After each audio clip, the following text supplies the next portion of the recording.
ఇప్పుడు కంటెంట్ ఎలా చేయాలంటే కొందరు ఏం చేస్తారంటే, ఉదాహరణ చెప్తాను. ఓ 10th క్లాస్ పరీక్ష ఉంది, వాడు చదువుకోడు, వాడు ట్యుటోరియల్ వెళ్ళడు, వాడు బడి పోడు, వాళ్ళు పాఠం వినడు, వాడు ఏది చేయడు, మరి పరీక్ష పాస్ కావాలి అంటే ఎట్లయితాడు? వేరేటోని పెట్టిండు, వేరేటోని పెట్టి చదివిపించిండు, వేరేటోని స్కూల్ పంపిండు, వేరేటోడు పాట వినిపించిండు, వేరేటోని చదువుకొనిచ్చిండు, వేరేటోడు విని బదులు పరీక్ష రాయాలి. వీడి పేరుకే ఎగ్జామ్లో నటిస్తాడు, అంటే రాసినట్టు ఫీల్ అవుతాడు, కానీ రాసింది లేదు, వీని బదులు వేరేటోడు రాస్తాడు పరీక్ష. ఆఖరికి పాస్ అయ్యిండు, అంటే వేరేటోడు రాయడం వల్ల పాస్ అయ్యిండు, వీడు పాస్ కాలేదు. అయితే వేరేటోడు రాయడం వల్ల వీడు పాస్ అయ్యిండు, వీడి బదులు వేరేటోడు రాసిండు కాబట్టి వీడు పాస్ అయ్యిండు, వీడు రాయలేదు. ఇక పాస్ అయినాక నేనే పాస్ అయినా, నేనే రాసినట్టు భ్రమపడుతూ వానికి వాడే మురిసిపోతాడు. ఇది తెలియదక్తాను కదా. ఇగో ఇలా నటించకండి, కంటెంట్ చేసినట్టు. ఇలా చేస్తే రాయలేరు. కాబట్టి ఒరిజినల్గా కంటెంట్ తయారు చేయడం అంటే సినిమా వాళ్ళు కావచ్చు, రచయితలు కావచ్చు, పేపర్లలో అదే పత్రికలలో ఆర్టికల్స్ రాసేవాళ్ళు కానీ ఎలా రాస్తారంటే, బంగారం అనేది పైకి బంగారంలా కనిపిస్తుంది, కానీ ఒక లోహంగా అది భూమిలోకి వెళ్ళి ఎన్నో సుత్తి దెబ్బలు తిని ఎన్నో మార్పులు చెంది చివరికి మనకు బంగారంలా కనిపిస్తుంది.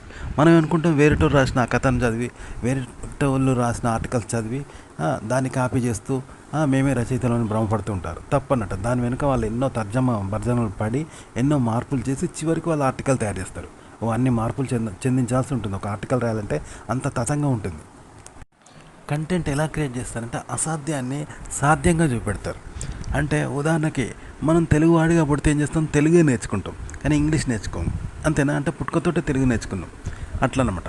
అదే ఇంగ్లీష్ వాడు ఇంగ్లీషే నేర్చుకుంటాడు, వాడికి తెలుగు రాదు. చూసారా, అది భిన్నమైంది, కానీ మనకు సహజంగానే తెలుగు వస్తుంది కదా.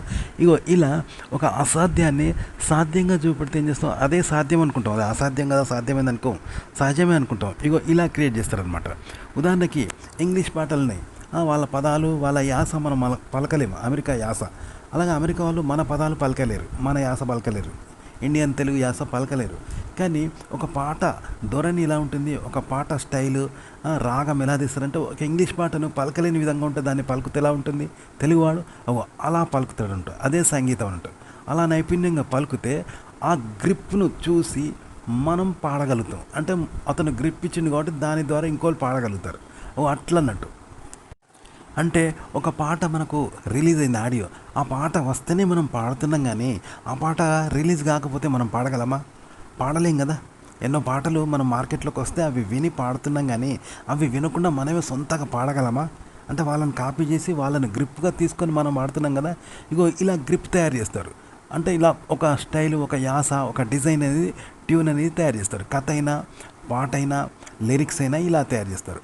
ఓకే, వాటిని చూసి ఆడియన్స్ అనుకరిస్తారు, ఫాలో అవుతారు. అదొక గ్రిప్ లాగా. ఇప్పుడు ఒక స్టెప్స్ ఉన్నాయి, స్టెప్స్ కడితే ఎవరైనా ఎక్కుతారు, స్టెప్స్ కట్టకుండా ఎక్కుతామా? ఈ పాటలు వాళ్ళు తయారు చేసిన పాటల్ని మనం అలా ఫాలో అవుతాం. ఓకే, అర్థమైంది కదా. ఇలా కంటెంట్ క్రియేట్ చేయాలి. కంటెంట్ ఎలా తయారు చేస్తారంటే, ఉదాహరణకి మనం ఎవ్వరూ లేని ఒక చీకటిలోకి వెళ్ళాం. అప్పుడు ఏం చేస్తాం? దయ్యం వస్తుంది, భూతం వస్తుంది, ఏదో వచ్చిన మెడలు బెసుకుతుంది, ఏదో ఆకారం కనిపిస్తుంది అని బాగా భయపడుతూ అరుస్తాం కదా, కేకలు వేస్తాం. నిజానికి ఆడ ఏం లేదు, కేవలం భ్రమల్లోనే అలా అరుస్తూ ఉంటాం కదా, భయపడుతూ ఉంటాం. ఇదొకటి. అంటే ఇది వట్టిదే కదా. ఇలా కంటెంట్ తయారు చేస్తారు. అంటే వట్టిగానే, ఇది మనకు దయ్యం లేదు, భూతం లేదు, కానీ ఉన్నదనుకొని మనిషి భయపడతారు. చూసినావా? ఇలా క్రియేట్ చేస్తారంట. ఒక లేని భ్రమను, లేని స్పందనను, లేని అలజడిని ఇలా క్రియేట్ చేస్తారు. లేని స్పందన ఇట్లా క్రియేట్ చేస్తారనమాట. ఇదైతే వట్టిదే కదా, దయ్యం లేదు, దయ్యం రాదు, అందరికీ తెలుసు, దయ్యం ఉండదని తెలుసు, అయినా చీకట్లో భయపడుతుంది. చూసినావా? ఆ భయపడే ఆ స్థితి అనేది ఎట్లుంటుందో అలా కంటెంట్ క్రియేట్ చేస్తారు, అలా భ్రమ కల్పిస్తారు ఆడియన్స్కి. ఇక రెండోది, మనం ఒంటరికి ఎక్కడికైనా పోతున్నాం అనుకో, ఎవ్వరు లేని అడవులు పోతే ఒకడు వాటికైనా మనల్ని ఆట పట్టించడానికి దయ్యంలాగా, భూతంలాగా, పిచ్చోళ్ళలాగా చేసి మనల్ని బెదిరించడము, భయపెట్టించడం చేస్తారు. చూసినావా? చిన్నపిల్లల్ని, అమాయకుల్ని బెదిరిస్తారు. చూసినావా? ఎవ్వరు లేకుంటే అలా అన్నట్టు, అది కూడా భ్రమ కల్పించడమే. వాడు మనలాంటి మనిషే, కానీ మంచోడే, కానీ మన అమాయకత్వం చూసి బెదిరిస్తారు. చూసినావా? ఒంటరిగా ఉన్నప్పుడు మనం ఒంటరిగా పోతే, ఎవరు నువ్వు, అది ఇదని, దయ్యంని, నేను అదేనో పిచ్చోన్నాను, ఏదో దొంగనని మనల్ని బెదిరిస్తారు. చూసినావా? భయపెట్టిస్తారు. అది వట్టిగానే వాడు భ్రమ కల్పిస్తాడు, వాడు మనలాంటి మనిషి, దాని చూసి మనం భయపడతాం. అంటే వాడు ఎట్లా భ్రమ కల్పిస్తాడు, వాడు మనిషి, కానీ మనల్ని దొంగలాగా, దయ్యంలాగా బెదిరించినట్టు చేస్తాడు, పిచ్చోళ్ళలాగా చేసి బెదిరిస్తారు. చూసినావా? అది కూడా భ్రమ కల్పించడమే. అట్లా క్రియేట్ చేస్తాడు, ఒక భ్రమకు లోన్ చేస్తారు ఆడియన్స్కి, కథను ఆడియన్స్కి అట్లా క్రియేట్ చేస్తారు. అంతే. కథ అంటే, కంటెంట్ అంటే ఏదో లేదు. కంటెంట్ ఎలా క్రియేట్ చేస్తారంటే, ఇప్పుడు ఒక పాట ఉన్నది, ట్యూన్ అనేది ఇంతవరకు ఎవరూ చేయలేదు కదా, దాన్ని వాళ్ళ సినిమా వాళ్ళు పాడతారు. అది ఎలా ఉంటుందంటే ఒక జంతువు అరుపు లాంటిది. ఇప్పుడు మనిషి అరుస్తాడు, మనిషి మాట్లాడతాడు. కానీ ఒక ఆవు, ఒక కుక్క, ఒక పక్షి అరుపు మనిషి అరుస్తాడా? అలా అరిచాడు అనుకో, అలా ట్యూన్ చేస్తే ఏదైతే ఆ మనిషి చేసింది వేరే వాళ్ళు చేస్తారు అట్లా అన్నట్టు. అంటే ఇప్పుడు ఇండ్లు ఉన్నాయి, ఇండ్లు అందరూ కట్టుకుంటున్నారు, కానీ మొదటి ఇల్లు కట్టినోడు ఎవడు? ఒక వాడిని చూసిన తర్వాత కదా అందరు కడుతున్నారు. అది మనిషికి అతీతంగా అతను క్రియేట్ చేసిండు. ఓకే, ఇప్పుడు గాలి మోటార్ ఉన్నది, అందరూ తయారు చేస్తున్నారు, కానీ మొదటిసారి గాలి మోటార్ చేసినోడు ఎవడు? రైట్ సోదర్స్. వాళ్ళు చేసిన తర్వాత కదా అందరు చేస్తున్నారు. అంటే మానవాతీతంగా మీరు ఒక కంటెంట్ క్రియేట్ చేయాలి, దాన్ని మానవుడు చేయాలి మళ్ళీ. అంటే ఒక మనిషి ఇప్పుడు జంతువులాగా అరుస్తాడు మనిషి, కుక్కలాగా నక్కలాగా అరిస్తే మనం అరుస్తాం, కానీ అంతవరకు వాడు అరవకుంటే మనం అరవగలమా? ఒక మానవాతీతాన్ని మానవుడు అనుకరించిండు అనుకో, వీడిని వాళ్ళు అనుకరిస్తారు. మానవాతీతాన్ని చేయరు ఆడియన్స్, వీడిని ఈ మానవుడిని మాత్రమే అనుకరిస్తారు, అనుకరించిన మానవుడిని అనుకరిస్తారు. ఇలా నేర్చుకుంటారంట మనం చేసిన కంటెంట్ని. అంతేగాని మనం అతీతంగా ఒక అతీతాన్ని చేసింది వాళ్ళు అతీతంగా చేయరు, మనం చేసిందే ఆడియన్స్ చేస్తారంట. ఇట్లా కంటెంట్ తయారు చేయాలి. ఒక న్యూ కంటెంట్ ఎలా క్రియేట్ చేయాలంటే, ఉదాహరణకు ఒక చెరువులో ₹1,00,00,000 పడ్డాయి, అయిపోయినాయి అంటే ఏం చేస్తారు? అందరు అక్కడ ఉన్న వాళ్ళు పోయి దొరుకుతారు, స్విమ్మింగ్ చేస్తూ ఉంటారు. ఇంట్లో ₹1,00,00,000 నేట మనకు దొరుకుతాయని ఓ రాత్రిపూట ఎవరు లేనప్పుడు అంతా వెతుకుతూ ఉంటారు. కానీ మనమే చెప్పకపోతే, అందులో ₹1,00,00,000 పడిపోయినాయని చెప్పకపోతే అవతలోడు వెతుకుతాడా? వెతకడు కదా. ఇలాగే అన్నమాట, మనం ఒక కొత్త రకం ట్యూన్ అనేది తయారు చేస్తే, అంటే మానవాతీతంగా మనుషులు చేసేది కాదు. మనుషులు చేసేది చేస్తే అలా చేసిన గొప్పతనమే ఉంది, వాళ్ళు వినడానికి ఏముంటుంది? ఏముండదు. కానీ ఒక మానవాతీతమైన ఒక ట్యూన్ తయారు చేస్తారంట. అది ఏంటంటే మనిషికి అతీతంగా, అది కూడా కుక్కలాగా, ఒక జంతువులాగా, ఆవులాగా మనిషి అరిస్తే ఉంటుంది, వింత కదా. మనిషితో సాధ్యం కానీ మనిషి చేస్తే వింతగా ఉంటుంది కదా. ఇప్పుడు మ్యాజిక్ ఉన్నది, వంకాయలకి వెళ్ళి ఉంగరం తీస్తాడు, తలలో నుండి బంగారం తీస్తాడు, ఇవన్నీ వింతగా అనిపిస్తాయి కదా. ఈ ట్యూన్స్ అనేవి కూడా మనిషికి అలాంటివి అన్నట్టు. ఒక సినిమా పాట పాడడం, పాట రాయడము, ఒక కథ రాయడము, నటించడం, అలాంటివి అనమాట. భిన్నంగా ఉంటుంది, విభిన్నమైన శైలితో వాళ్ళు క్రియేట్ చేస్తారు.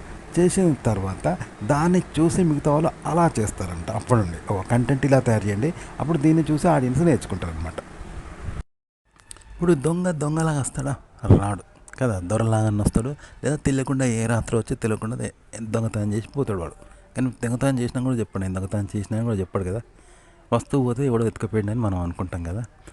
అట్లనే అన్నమాట. ఇప్పుడు ఒక ట్యూన్ అనేది మానవాతీతమైనది, సహజంగా మనిషి ఉండే విధానానికి అతీతమైనది. అంటే కుక్కలు, జంతువులు, వాటి నడక కానీ వాటి అరుపులు కానీ వేరేలా ఉంటాయి కదా. వాటి బిహేవింగ్ మనిషి చేయలేడు కదా. ఒక అలాంటి స్వభావం లాంటి కంటెంట్ అనమాట. కంటెంటు, ఐడియాలు, వ్యవహారము, కథ, ఫైటింగ్లు, అవన్నీ కూడా సినిమాలో చేసేటన్నీ మనిషికి అతీతమైన అనమాట. కానీ మనిషికి అతీతమైన అని చెప్పరు. ఇప్పుడు జంతువు అతీతమైంది కనుక మనిషికి ఇది మామూలు జంతువులు అతీతమైనవి అనుకుంటారు. కానీ ఇతను మనిషిగా చేస్తున్నాడు, కానీ మనిషికి అతీతమైంది అతీతంగా చేస్తున్నాడు. కానీ మనం మనిషే చేస్తున్నాడని భ్రమపడి ఏం స్టైల్ చేస్తాను అని మనకు స్టైల్గా కనబడుతుంది. చిరంజీవి ఏం స్టైల్ చేస్తానరా, ఏం ఫ్యాషన్గా ఫైట్ చేసిండ్రా, హీరోయిన్ ఏం స్టైల్గా నడుచుకుంటూ వస్తానరా, మేము అనుకుంటాం. కానీ మనిషికి అతీతమైనవి, మనిషికి భిన్నంగా ఏమైనాయి. హీరోయిన్ ఎక్స్పోజింగ్ కానీ, ఒళ్ళు కనిపించడం కానీ, ఆ స్టైల్గా నడవడం కానీ బయట ఉండదు. కానీ మనకు అవి మనిషి బిహేవింగ్ లాగా మనకు అనిపిస్తూ ఉంటుంది, అలా భ్రమ కల్పిస్తారు తప్ప అది కాదు.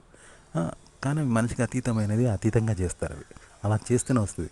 బయట ఎవడో సైకోనో పిచ్చోడో చేసినట్టుగా ఉంటుంది, కాబట్టి సినిమాలో అది నేచురల్గా మనకు అనిపిస్తుంది. ఓకే, అది వాళ్ళ బిహేవింగ్ అట్లా అని అనుకుంటాం మనం, కానీ నిజ జీవితంలో ఉండదు. కంటెంట్ అనేది ఇలా చేయాలంటూ, అంటే మనిషికి అతీతంగా అతీతాన్ని చేయాలి.